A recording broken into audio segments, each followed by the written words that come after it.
future will bring, no man can say. But one fact is certain. Mankind stands at the crucial crossroads of history, the threshold of a new era, the atomic age. For the people of the U.S., skilled in the uses of science and technology, the atomic age is profoundly significant. Across a continent enormous in its agricultural potential, Americans have drawn from the earth a rich bounty, have built great cities, have reared towers into the sky, have spun intricate networks of highways across the land. By the application of science, industry has grown increasingly productive, making possible a good way of life.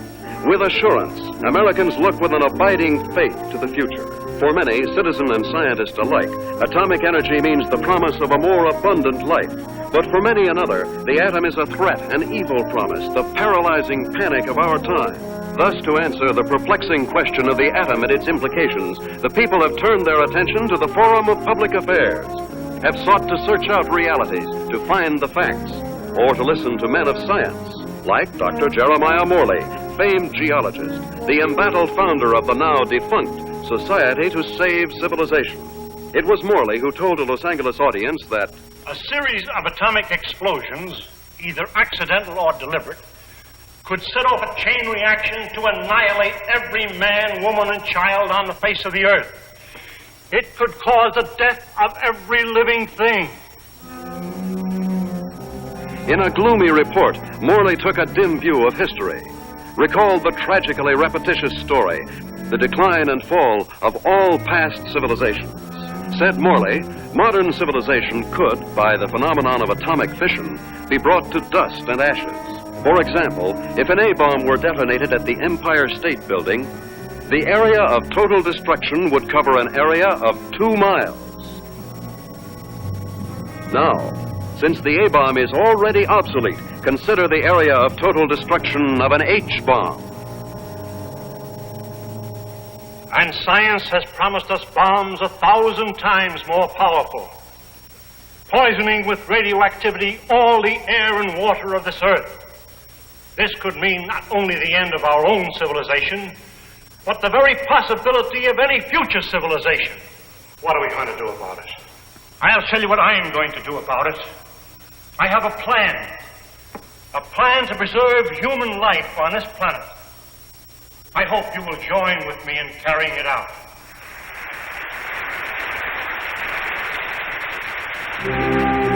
The response to Dr. Morley's appeal was immediate and enthusiastic.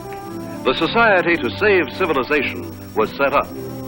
To its headquarters flocked amateur do-gooders and professional scientists. From them, Morley chose a staff of experts.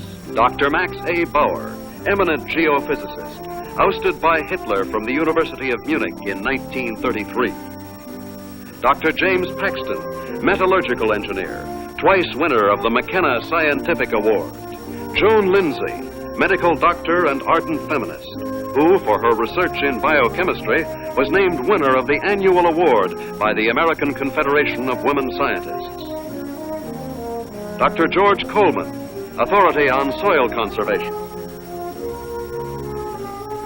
And Andrew Ostengard, sandhog, explosives expert, Marine veteran of World War II. It was this team, qualified each in his own way, that helped set in motion Morley's audacious project, a daringly planned program, which he took 3 months later to the board of directors of the Carlyle Foundation. And so my colleagues and I believe that humanity can escape annihilation, can find a temporary haven, a promise of hope that, come what may, life can be sustained deep within the earth itself. Far below the surface, we shall seek a natural, a geological shelter. We have a team ready for the effort. All we lack are funds. Can we get them from your foundation? Dr. Morley, I believe it would expedite matters if I were to ask the questions. We're laymen, you know. First of all, isn't the inside of the earth solid? The interior of the earth is made up of vast caverns and air pockets, joined by natural avenues leading from the surface. Natural avenues? Funnels and fissures. Such a fissure lies within the world's largest extinct volcano at Mount Nelly. That is where we intend to start our journey. Well, these funnels, how far down do they go? Hundreds of miles, perhaps thousands, to the very core of the Earth. But isn't the inside of the Earth, the very core, a molten, fiery mass? To the contrary. The latest body of theory holds that the inside of a sphere, such as the Earth, is cooler than the temperature at its surface. And how would you traverse these thousands of miles? Dr. Coleman, the perspective drawings, please. This is a cyclotram. A what? It's an amphibious conveyance based on the principles of an ovoidal bathysphere. A what? Like a submarine, with the mobility of a tractor. Its head contains a burrowing device, and its walls can withstand extremes of temperature and pressure. But even with the cyclotram or the bathysphere or the whatnot, how do you know you'll be successful in finding this underground haven? We don't know, but we must try. There is no other alternative, no other course, no other hope of keeping the spark of life alive. And the cost?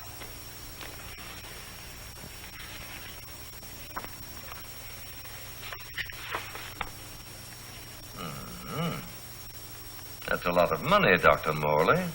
Well, surely you don't expect... But we do. I know you and your committee mean well. Mean well. Next you'll be calling us starry-eyed idealists. Dr. Lindsay, you're out of order. The whole world is out of order. And I suppose you and your associates can set it right? We couldn't have said it wrong if we tried.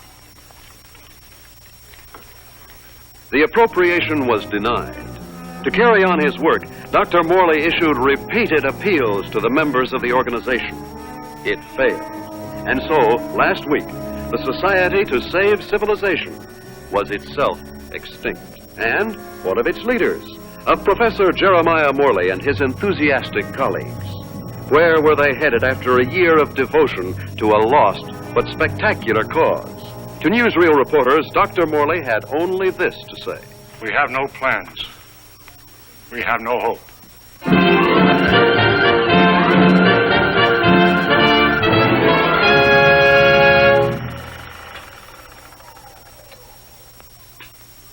Better stand by, Frank. We may want to run that again. Well, gentlemen, what do you think? It's like asking a man what he thinks of his own obituary. I thought you'd like to see it, or its release, in case you had any objections. Now he thinks of our objections. You've been crucifying us for a year, Mr. Thompson, in the newspapers you edit, the magazines you publish, and the syndicates you control. And now this newsreel. Just a minute, gentlemen. You seem to have me confused with my father. He dictates the policies of our publications. Like father, like son. Nothing, Dr. Bauer, could be more unscientific. As a matter of fact, my father and I never see eye to eye on anything. So he's the villain of the piece and you are the hero. Quite the contrary. My father has all the virtues of our society. He makes the money, I spend it. It's a large occupation. Oh, I have no occupation. I'm straight. You wouldn't. That idea of yours, Dr. Morley, about exploring the inside of the Earth. You know, I'd like to try that, just for the kicks. I'm sure you wouldn't find it very exciting. Oh, I don't know. Gentlemen, I came here tonight with a proposition. I have some money of my own. I would like to finance your project. Are you serious? Sit down, my boy. There's one stipulation, however. I go with you. And what could you do? I'm afraid you don't realize what you'd be up against. Going 1,000 miles inside the Earth, just to satisfy a whim? Gentlemen, you act as if the fate of humanity hung upon you granting me this whim.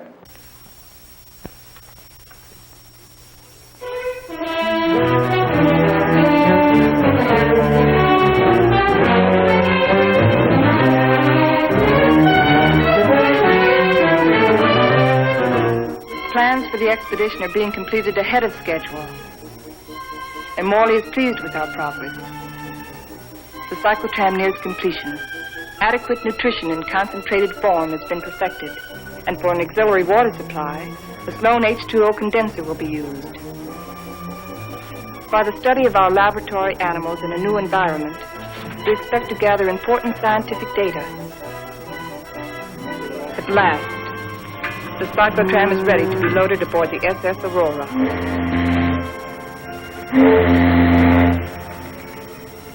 Our destination, the extinct volcano, Mount Nele, where the inside of the earth begins. This was our base, a lonely, desolate beach at the foot of the extinct volcano.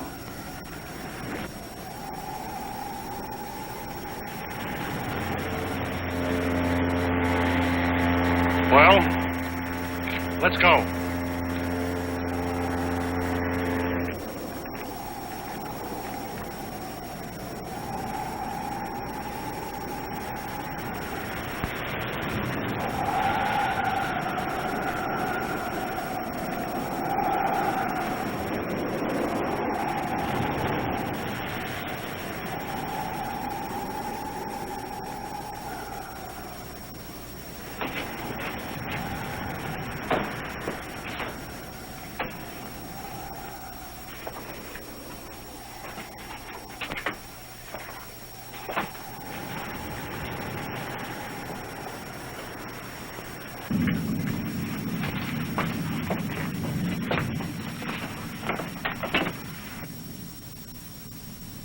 What a place to spend our last night on Earth. You sound like we'll all be dead in the morning. It's a possibility if we stay here.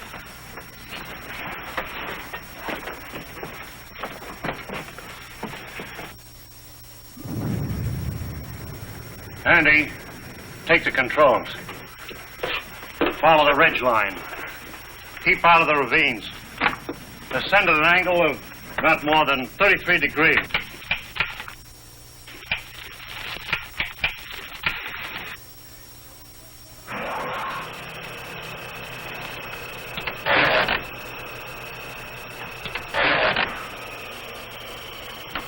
Something's wrong.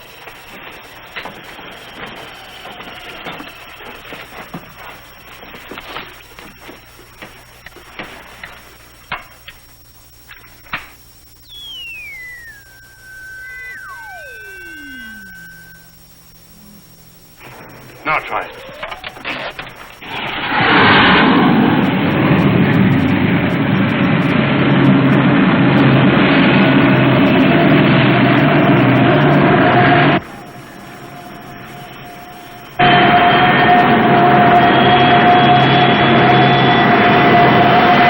Sustain 2,000 RPM.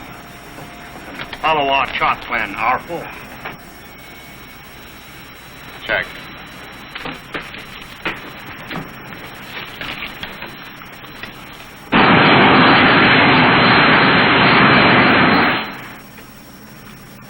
What's our elevation now? Approaching 6,300 feet. Angle of ascent, 19 degrees. Speed constant, 2,100 RPM.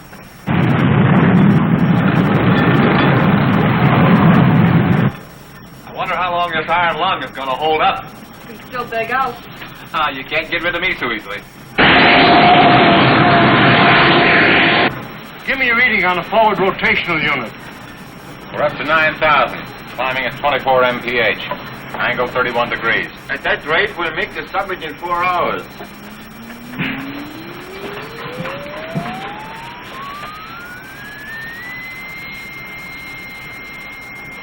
Dr. Muller, we are meeting some unstable isotopes. Increase the lateral unit to 12,000. Say, this is getting rough.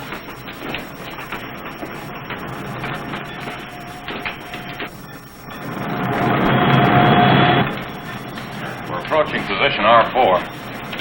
Our computations show an error of less than plus 0.14. Good. We'll reach the summit in 30 minutes.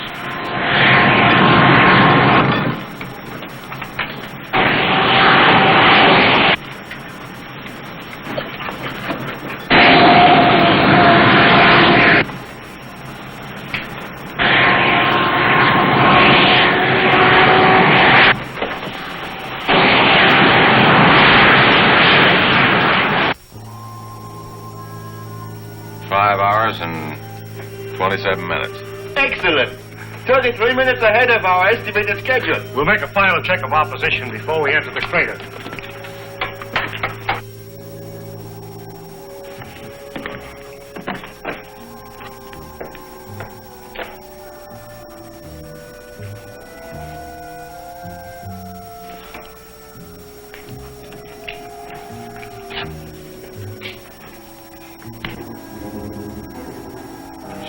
Professor picked this volcano for our expedition. Maybe this one could come to life, too. No, not a chance. No bet on it.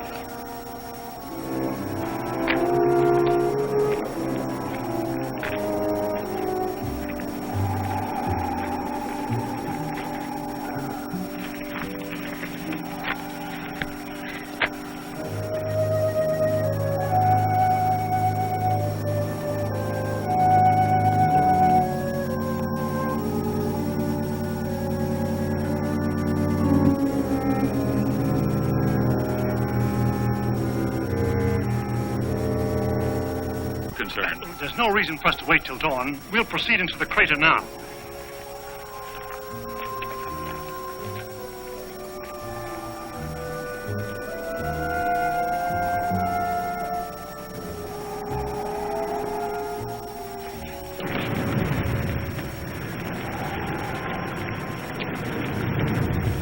Just one last look at the earth.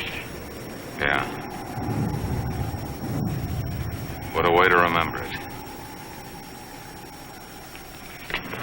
Follow the downward spiral. Keep to the inside ledges. Speed 1,200 RPM.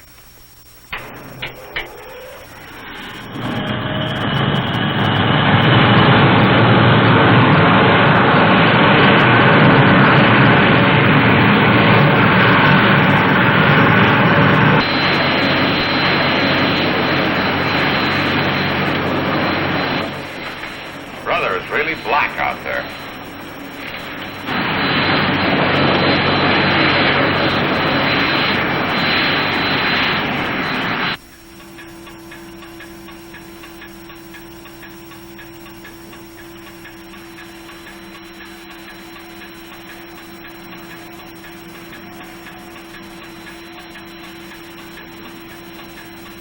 As we descend ever deeper into the volcano, I have observed no unusual physical symptoms. Paxton seems withdrawn, irritable, but with such an annoyance as Wright Thompson present, the condition may not be considered abnormal. The descending ledges are getting awfully narrow. We must be at position R18. Yes, we are. Cut the switcher.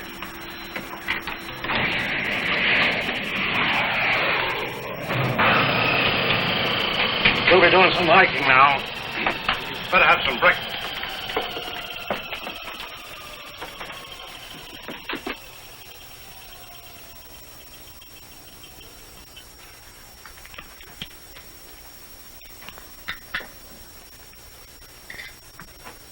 Rise and shine. Morning. How can you tell? Breakfast is served. Breakfast? Well, I've always said there's nothing like starting off a hard day's work than with a good breakfast. Hey, Doc? How would you know? You don't like my kind of guy, do you? Not very much. But I'll make an exception of you. You I don't like a lot. Coleman, take the controls. We'll scout the way on foot for you. Follow on down along the widest ledge.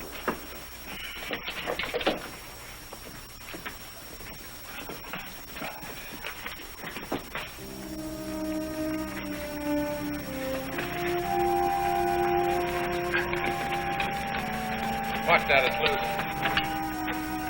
What's the matter? I don't like it. What did you expect him here? A Garden of Eden? I'm not talking about volcanoes. I mean Wright Thompson. He doesn't belong here. None of us belongs here. We're doing what has to be done. He doesn't feel that responsibility.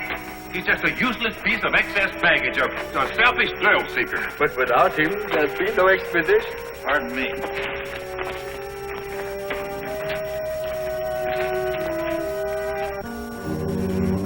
Kind of deep down there, isn't it?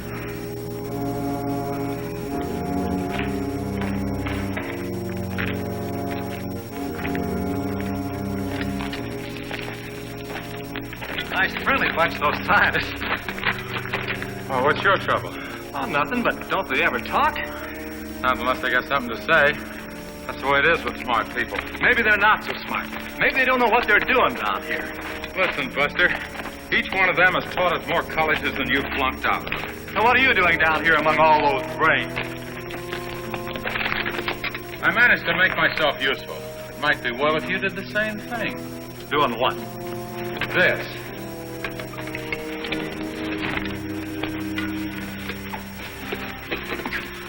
You lead the way for a while.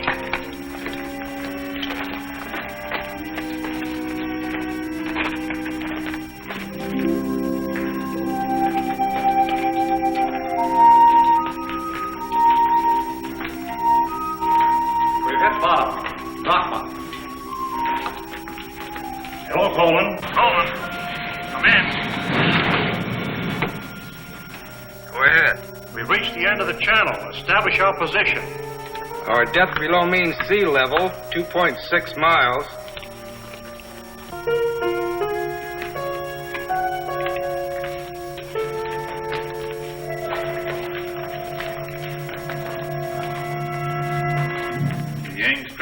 Underground geological expedition reached this point June 12, 1938, and was unable to proceed further.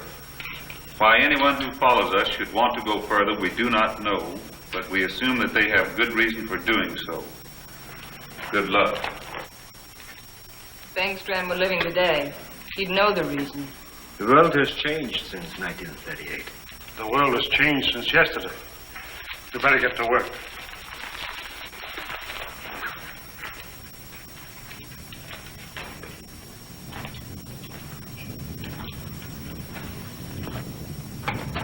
Look! That's pressure from the other volcano. We'll have to work this side.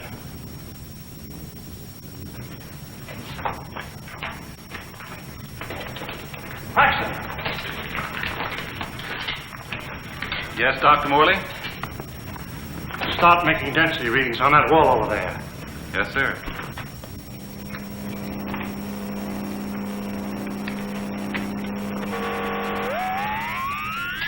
This is it. The point of least resistance. Okay, Andy. I'm ready. We'll all go back to the cyclotram.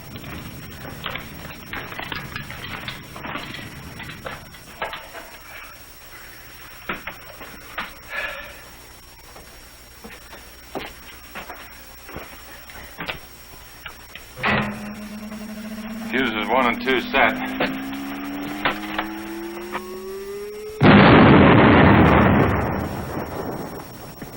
I wonder what we'll be running into. There's only one way to find out.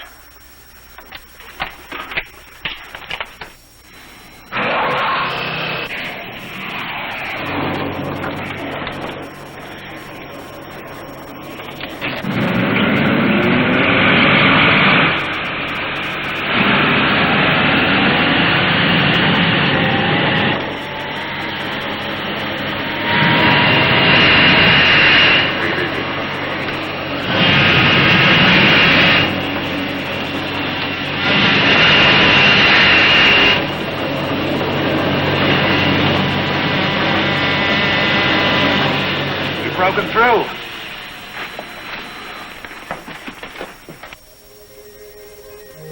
Looks like a tunnel. So far, so good. Put on your gas mask just in case. Coleman, we'll set the pace. You follow along with the cyclotram.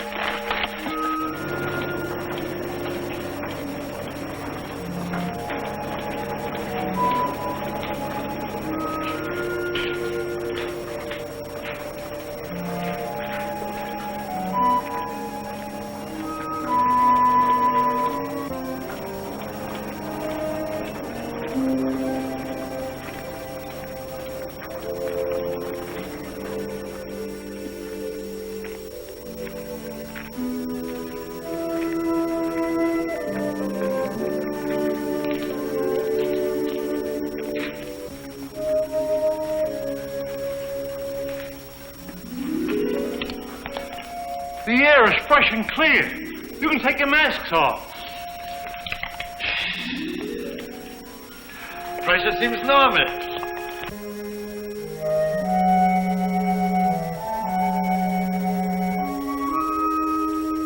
I wonder where it leads. That's exactly what we're going to find out. Lead the way, Andy.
How did it all happen? Long time ago, the earth above was covered with water. And when the sea vanished, it left great limestone deposits behind. Was all this limestone? Yes.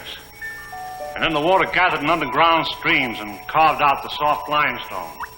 Drop by drop, year by year, the water dissolved the stone. Each drop carried a tiny particle of sediment. That's what formed these columns. About an inch every 1,000 years. Well, how long did this whole process take? About 200 million years. Hello, Coleman. Coleman, bring up the tram. We'll proceed from here.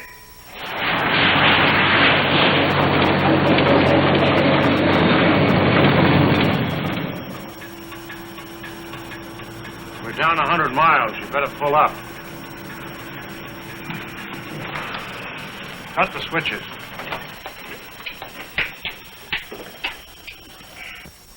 It's funny. When we first got here, I felt a sort of exaltation. Now I feel depressed. I don't know why. The oxygen content is adequate. I know. But I too feel suffocated. Maybe it's the unreality of this place. You know, once when I was working in the Holland Tunnel, I got cut off from my crew for 10 hours. I felt this way then.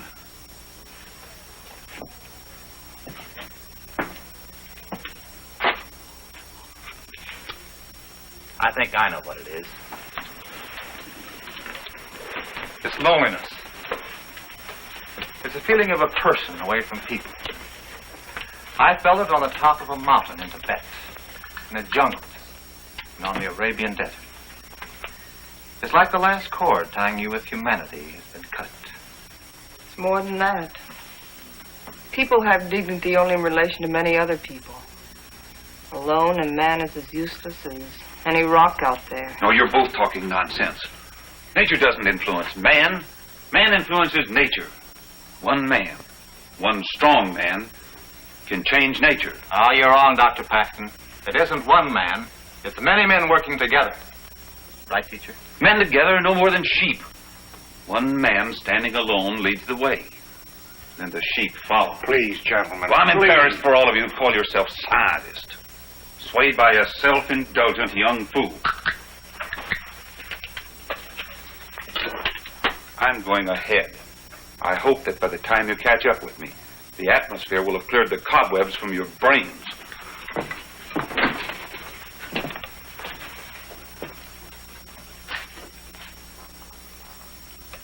I'd better go with him.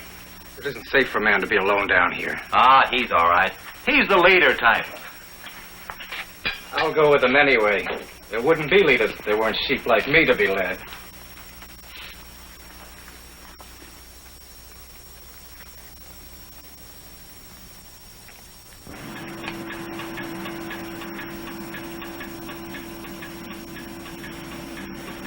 I still don't see any sign of Paxton and Coleman. Well, keep going.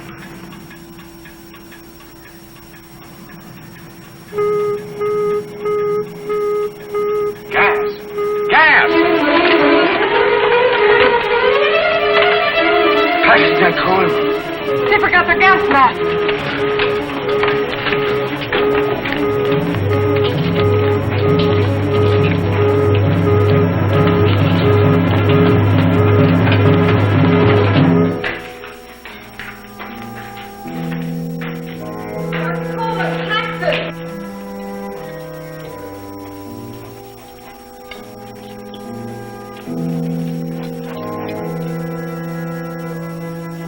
There they are!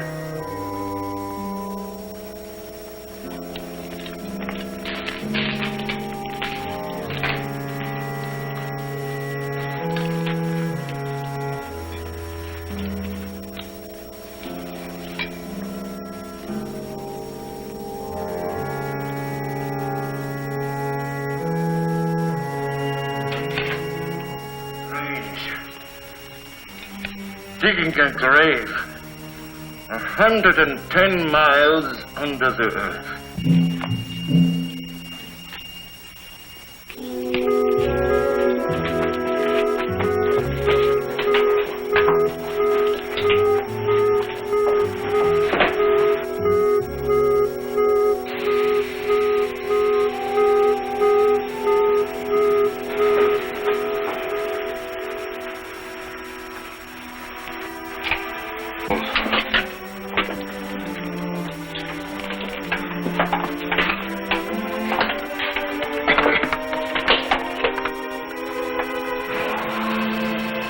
must go on. It's too late to turn back now.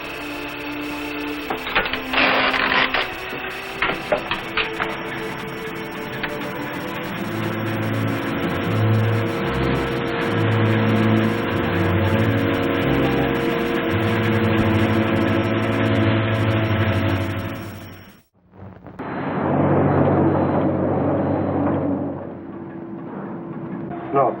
Andy?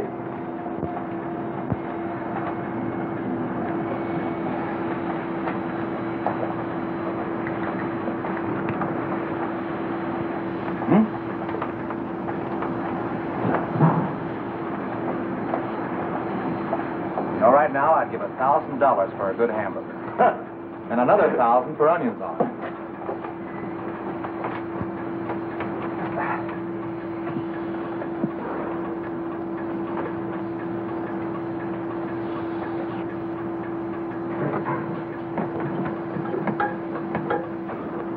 Dr. Morley, our water supply is... Cut the switches.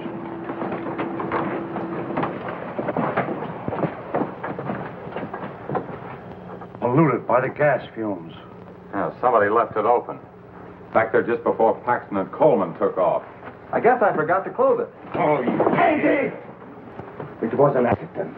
An accident? We may never find water again. Now I suppose you'd give $1,000 for a glass of that. Andy, there's a job to be done. We've got to find water fast, and in this area. Yeah, I know. We got about a chance in 1,000 of finding it.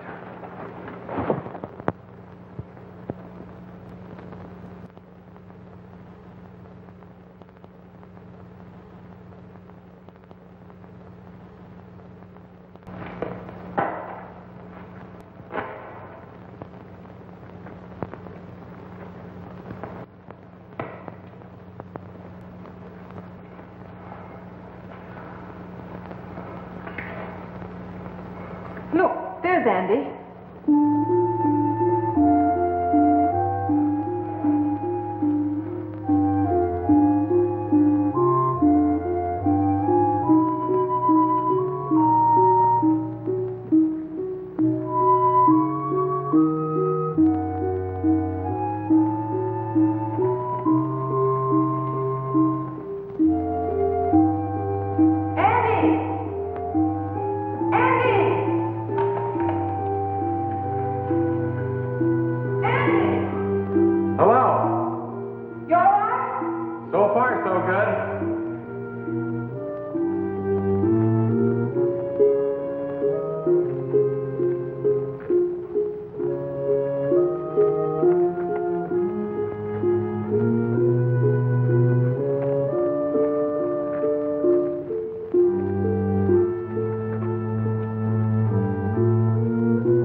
No water here!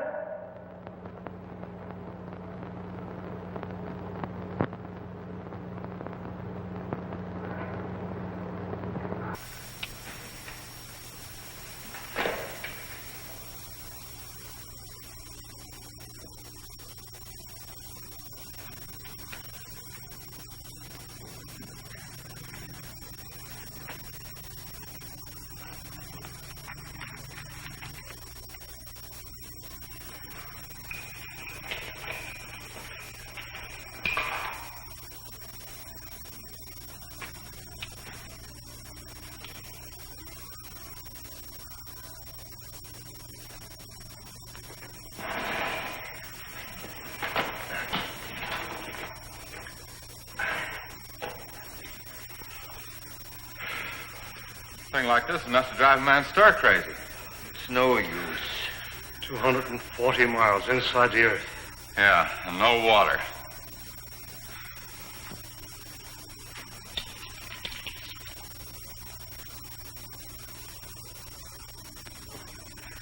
Here. I've been setting it to the animals.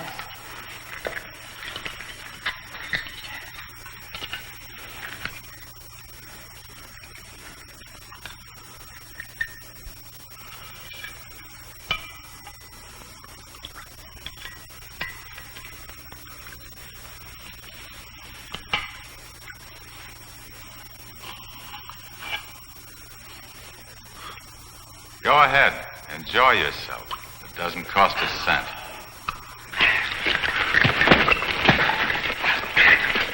Stop it! Andy! This is ridiculous. We have something larger at stake than your personal petty feuding. Now, you two can come with us or stay here and kill each other. I'm going after the cyclotron. Never mind.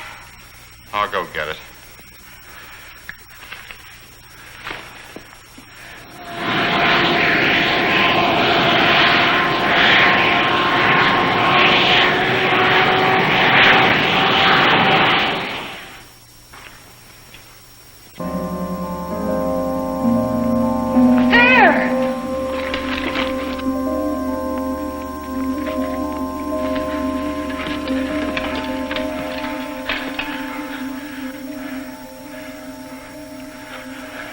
Oil. Listen. Sounds like running water. But where is it coming from? It's behind the wall.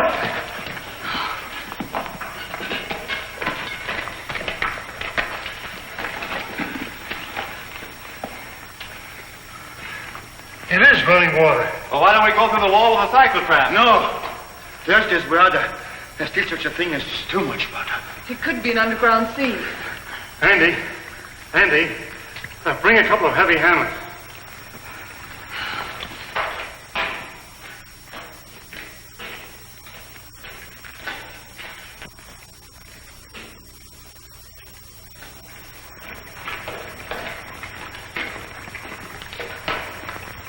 What's up, Professor? We think there's water behind that wall. Try breaking it in. Sure.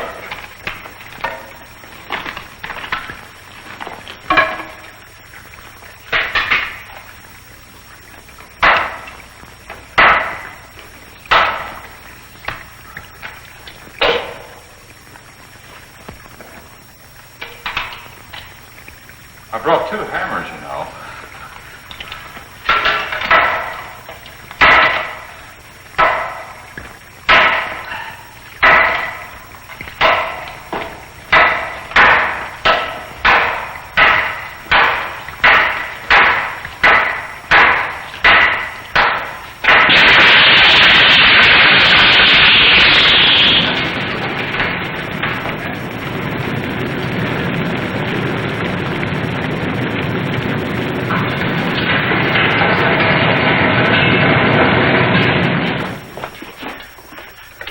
Come in here. Let's take care of that arm.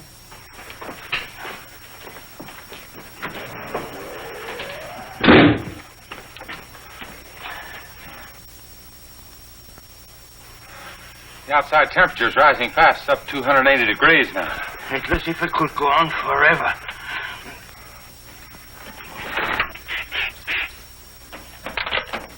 Hold it out there.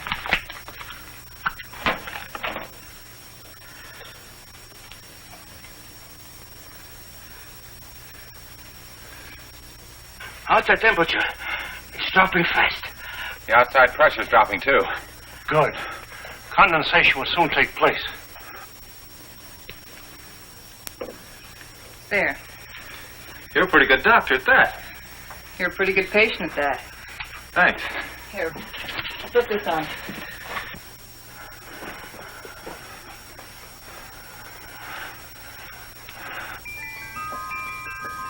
It's water. Look. Look at it. It's water.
Joan, are you all right?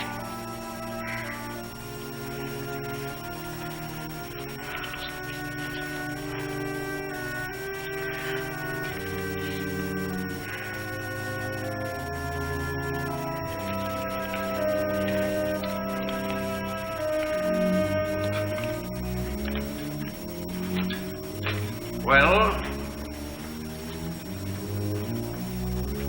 what shall we do now? All right, I'll say it. I'll say what's on all of our minds. Don't try to read our minds, Thompson. Just speak for yourself. Then I say, let's go back. And I say go on. But look at Joan. We've gotten nowhere. Deeper and deeper into nowhere. We've failed. Would our failure be any less if we turned back now? Our chances of living would be greater. If we go on, we're dead. The dead is Paxton and Coleman. That's a chance we have to take. The stakes are high, higher than our lives. They involve the life and death of all mankind. That's a great speech, but I won't buy it. All right, let's put it to a vote. Thompson? Go back. Andy? Go on. Bauer?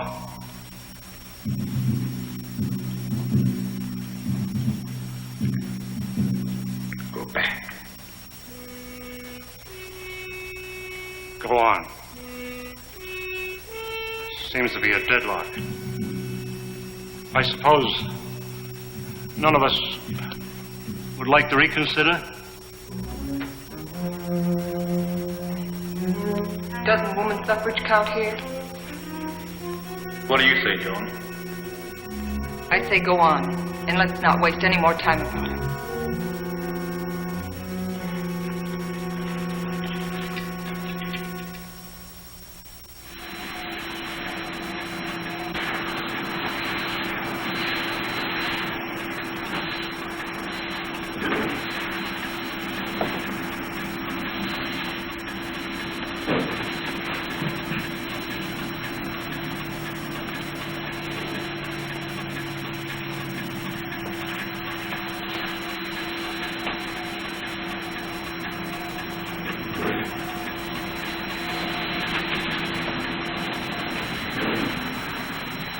How are those burns coming along? Good as new. How are you, Doc? Oh, I'll get by. Here. What's it for? Does it have to be for something? Does everything have to be functional? Good luck ring. Saved my life in Tibet. Here, take it. Why give it to me? Haven't you ever been romanced before? Not 900 miles below sea level. Then it's about time. If there were any flowers around here, I'd pick them for you. There's a highly scientific theory which states that if any man and any woman are cast away anywhere for any length of time, sooner or later they think they were in love. That's what's happened to you. If that theory has any value, it should apply to you. Does it? No. Well, I guess I need a little more time. We'll talk about it later.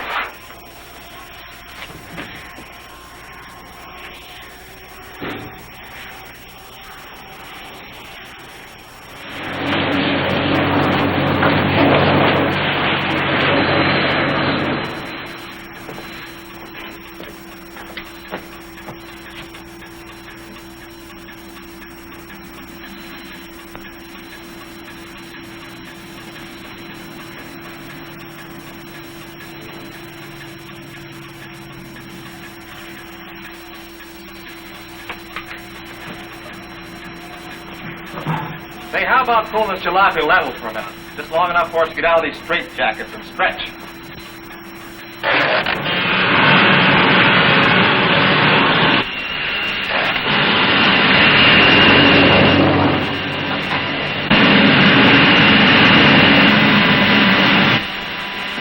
How much longer is it going to be like this? Oh, right. What difference does it make? Plenty. If it's going to be like this the rest of the way, why go on? Why waste time? That shouldn't make any difference to you. You've never done anything but waste time. Listen, you meathead. Just because you're a sandhog that likes to go groveling around in the ground. And you're a mountain goat with his head in the clouds. Stop it, both of you! I've had enough of this. What's happened? I don't know. We struck water.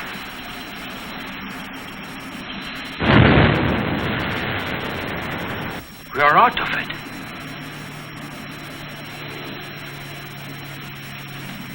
This might be what we're looking for. Let's make a landing and explore the area.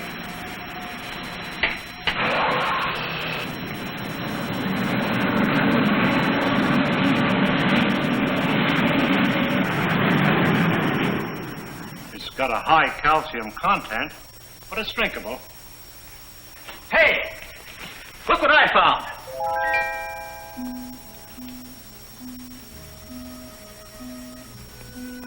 They're cave pearls. Cave pearls? How much they worth? Calcium carbonate. Calcium carbonate.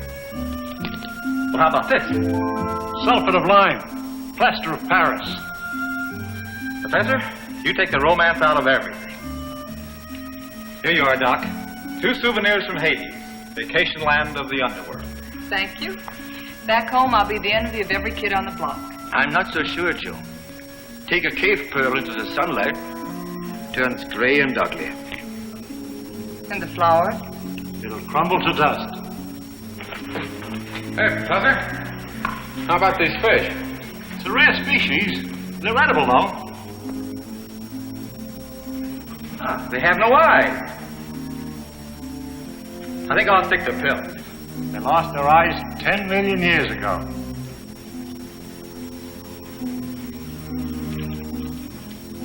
What kind of a place is this? Flowers that crumble to dust in your hands. Stones that look like pearls. Fish without eyes. Nature sure a practical joker. I suppose you could have done better. 10 million years, I couldn't have done worse. Morley believes this is the shelter we've been searching for. A valley of shadows, where light can be sustained. A shelter for humanity. And yet our morale is very low. What do we want? A ray or two of sunshine? A change of seasons? Starry nights? In this graveyard, Morley thinks We can build a new life right here. You mean this is what we're looking for? You'll get used to it. Well, who wants to get used to it? Why don't we go on? A little further. But we've come 1,100 miles already. How can you measure what we've been through in miles? I say let's go back or go on. But this is no place. What is your wish? We've come so far, let's go on.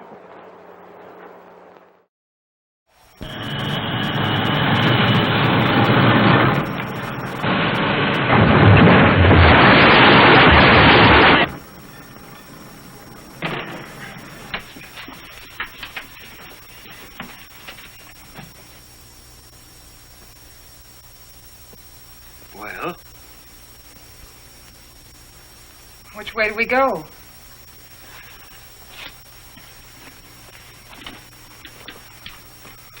I suppose we'll have to explore both channels. I'll take the right one. Right? You take the other. Why me? I'll tell you why. I'm sick of taking your orders. That's the trouble with you, Thompson. That's all you do is take, you never give. Without me, there wouldn't have been any expedition. Well, that's not enough. It's time you gave something yourself and not your pocketbook. Andy. We might as well get started.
And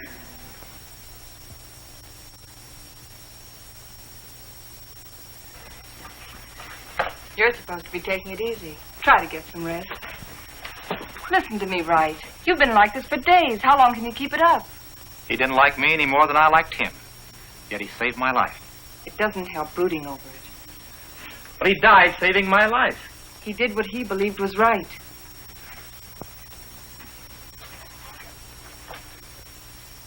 My trouble was, I never believed in anything.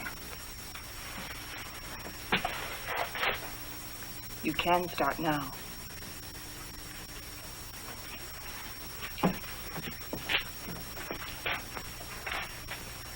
Morley wants to go back to that Valley of the Shadows he liked so much.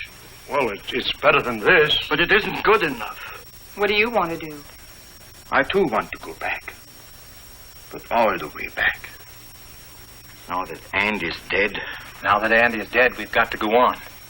We've got to, until we find what we're after. If we fail, then we can talk about going back.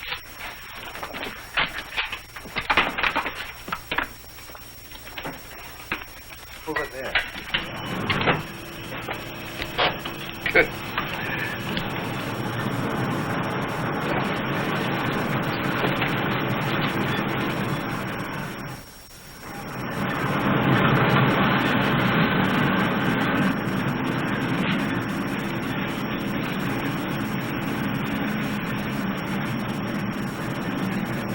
This must be a continuation of the other river.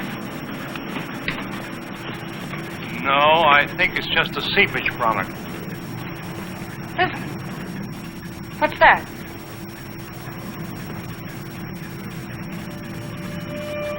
Look! It's like daylight.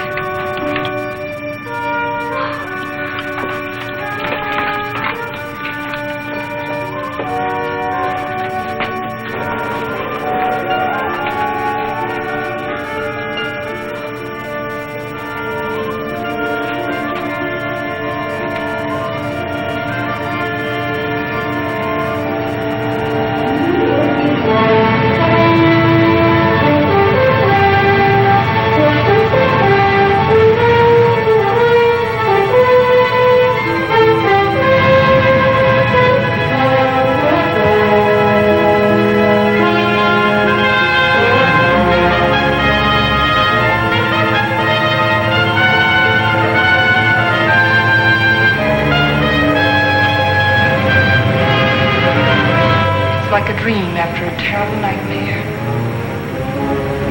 I think we found it.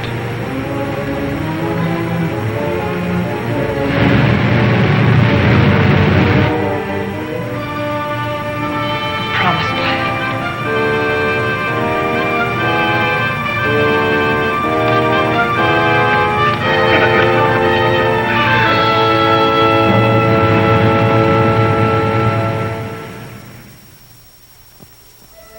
We have discovered a vast and radiant cavern deep within the earth. Along the shores of this incredible cave lies a great underground sea, gathering up the waters of the earth. A strange, sunless light is reflected from the phosphorescent dome.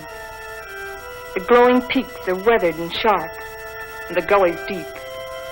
The wind is soft, and the climate pleasant. Vapors rise up into the bright dome, forming luminous clouds.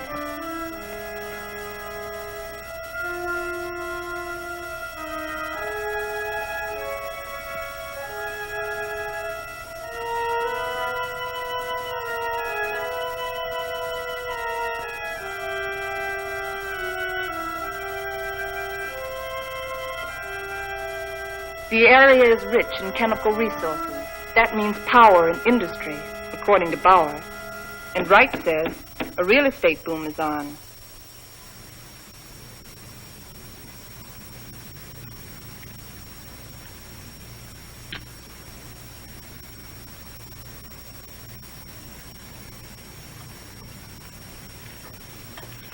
You got a match? Sure.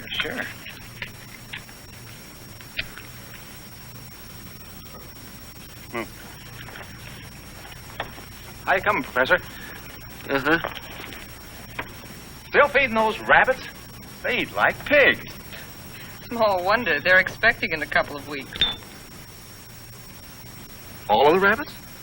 No, silly. Just the lady rabbits. Tell me more. Here. Make yourself useful. Get some more water. Explorations and surveys of the surrounding area continue. Morley and Thompson have set out toward the southeast to investigate the land and its potentialities.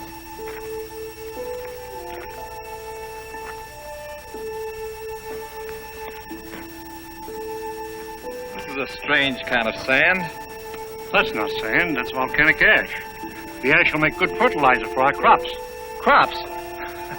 Let's face facts, Morley. This is a desert. The very word means deserted by life. And you talk about crops. It can be irrigated. This country has everything. Water, soil, air, heat. Yeah, you're forgetting one thing, though. No sunlight. Science can adjust that. Crops can thrive without sunlight. Perhaps. But can we?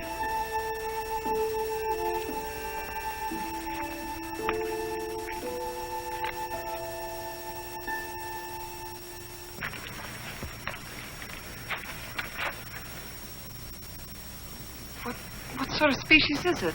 It's the fossil remains of a species of lungfish. He breathed by means of both lungs and gills. When he came out of the sea 400 million years ago, he was the ruler of the animal kingdom. With his lungs, he was a pioneer in a new way of life. How did they become extinct? Like some of us on Earth, they seem to hurry the process of extinction. Let's get out of here.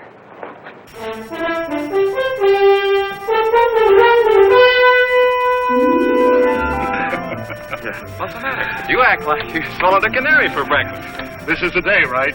This is what day?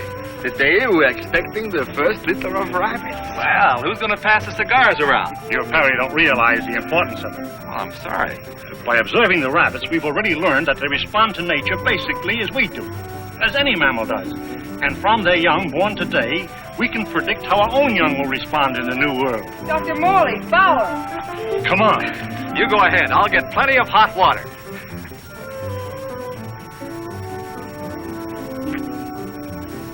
Well, how many boy rabbits and how many girl rabbits, huh? What's the matter?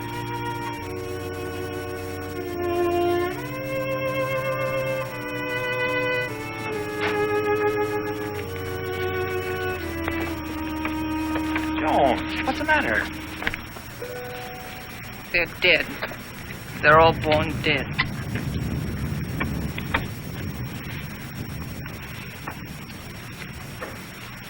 I can't understand it. Why? Why? There must be some cause, some biological reason. We've been searching for causes. Our investigations have been checked, tests rechecked. Examination of genetic tissue proves that all experimental animals born here are sterile.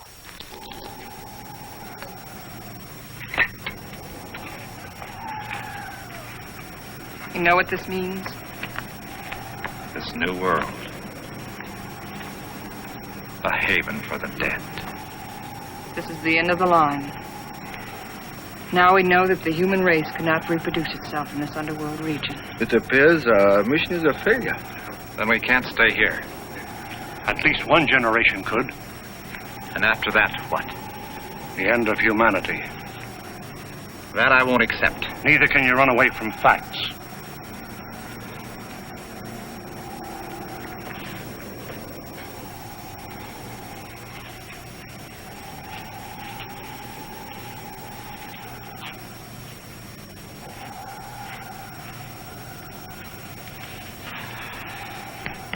I've always run away. Climbing mountains. Trying to prove something. I don't know what. I, too, ran away instead of fighting. And now, I've run away again. And I was always afraid I couldn't compete in a man's world. I think I want to go back and try again. Go back to what? To a world bent on self-destruction? We can live the rest of our lives here in peace. Morley, you're wrong. This isn't peace. This is a resting place for the living dead. I don't believe it's the end of the world. I don't believe it's the end of mankind. You're young. You don't know. I've lived through the terrors of 2 great wars. I've had enough.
Take over.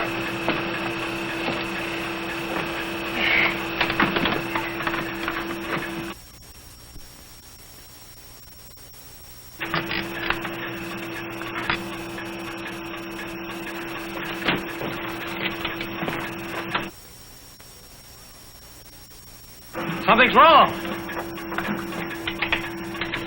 Something's pulling us down.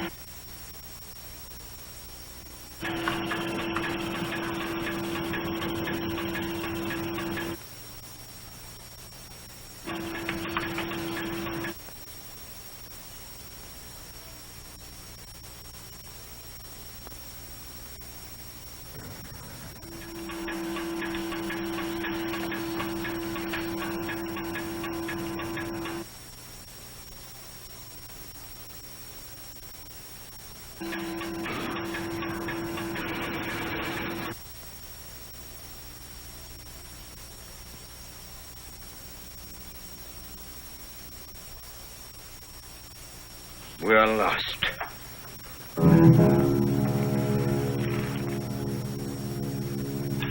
We're in a blind alley. Ever since we started, we've been in a blind alley. We can't bury ourselves in the earth and expect to live. Maybe that's the secret. Morley understood. Strange. We didn't know it before. I used to be afraid of death. I was afraid of life.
That's strange.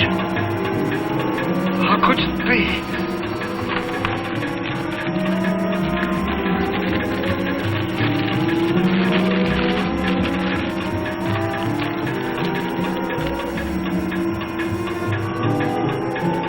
We're above the level of the underground sea. We found a channel to the upper ocean.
The universe is still in harmony. There's life on that island. People. I feel like I'll live forever.